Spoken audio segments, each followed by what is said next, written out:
खोजला जे पापा समधे जाड़े दरवा खोजला जे पापा समधे जाड़े दरवा खोजला जे पापा सुंदर बरवा खोजला जे पापा सरमीस बरवा खोजला जे पापा सर विष बरवा गाँव खोजली गे बेटे समधे जाड़ी दरवा गाँव खोजली गे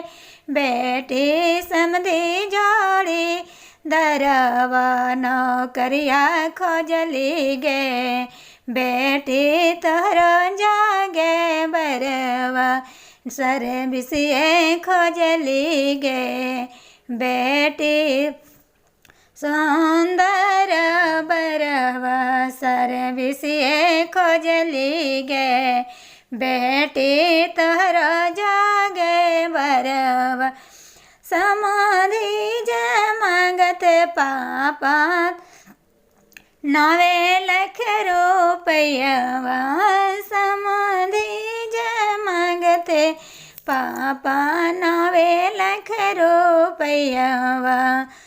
दुल्हा जय मांगत पापा सुंदर दियावा दुल्हा जय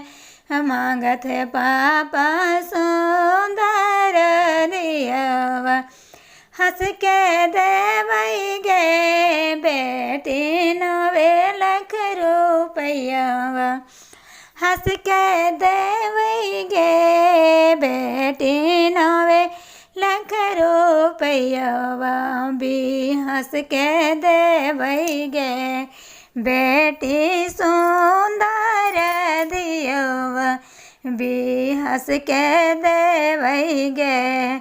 बेटी सुंदर दियवा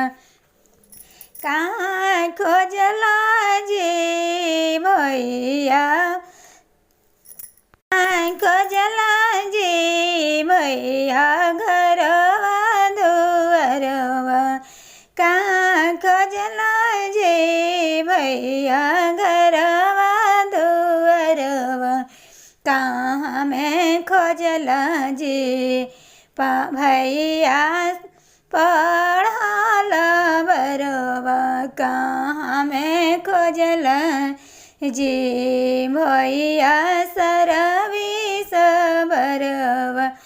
गाँव में खोजली गे बेटी घरवा दुअरवा पटना में खोजली गे बेटी घरवा दुअरवा सरविसिए खोजली गे बहिनी तहरे जागे बरवा सरविसिए खोजली गे बहिनी तहरा जागे बरवा।